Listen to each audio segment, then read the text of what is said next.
I am really humble. Like really, I'm very, very humble. I want everyone to close your eyes. I want you to imagine the most meek and humble person you can. Now open your eyes because it's me. I'm kidding, but it sounds like that's what Jesus is saying. It sounds like such a contradiction even to just say, I am humble.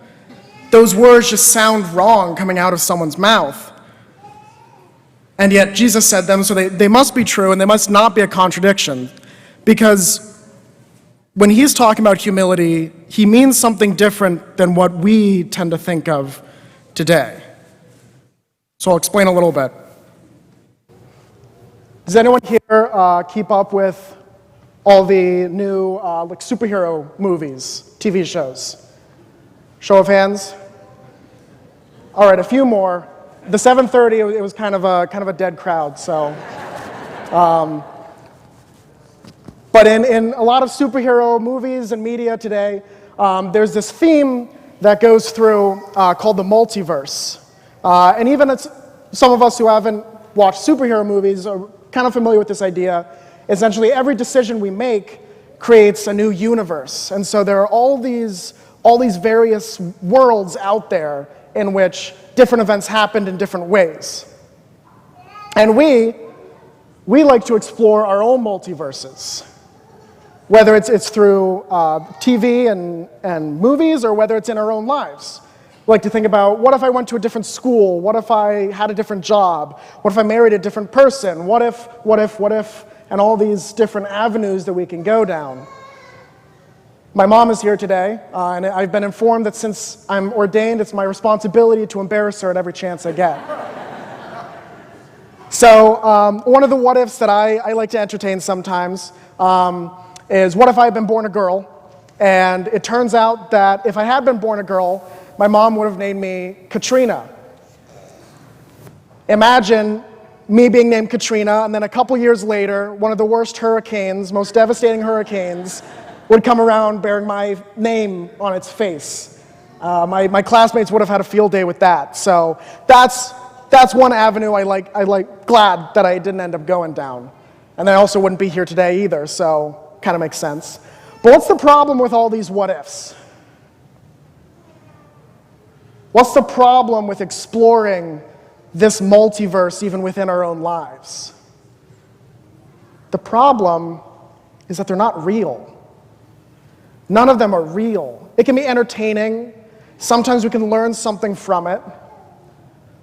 But it doesn't matter how much I think about a possible what if, because that's not where I am. That's not who I am. We can imagine how much different my life would be, how much worse it would be, maybe how much better it would be if I made a different decision, if something different had happened to me. But at the end of the day, none of that is real. And that's what humility is.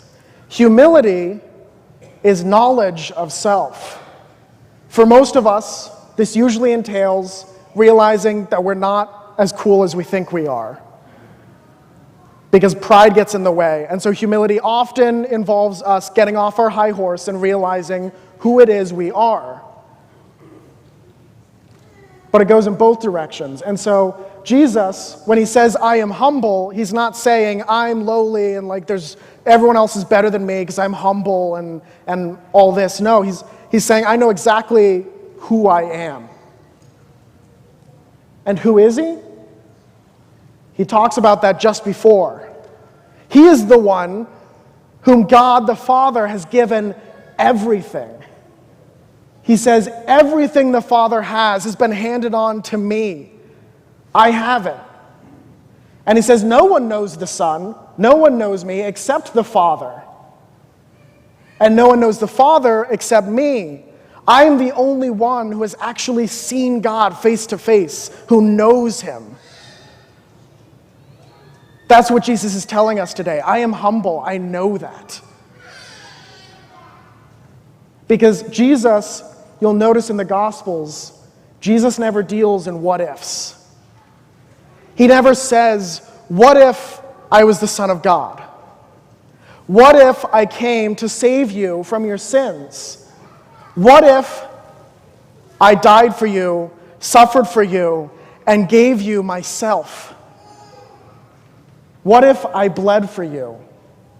He doesn't say any of these things because he's not concerned with what ifs, with different avenues that could have been. He's not concerned with any of that because he knows that God the Father has created this world exactly as it is, and the path that we're on is the path he wants us on. Jesus knows that there is no what if because he makes it reality. Because that what if that people couldn't have even conceived of before Jesus. What if God was actually, instead of just one person, was three persons, but there's still just one God, right? That's kind of insane. No one would have thought of that. What if? And then what if that Trinity, who is perfect and who is communion, is love? What if that Trinity decided, even though he has everything, to come to us and to give us everything? What if God became man? What if God died? Why? Because of us. What if God gave us the power to consume him, to become one with him? What if God put men on this earth with the ability to take bread and wine and transform them into the body and blood of Christ, of God? And Jesus is saying, there is no what if. There is no if only. There is no possibilities. It's real. It's here. So today, as we come up to receive him in the Eucharist, not as a what if, but as he is, let us ask him to show us who we truly are, what the path is that he wants us on, that he has placed us on. Because with God, we don't have to worry about the what ifs in life. We can fully embrace what is, because that is him.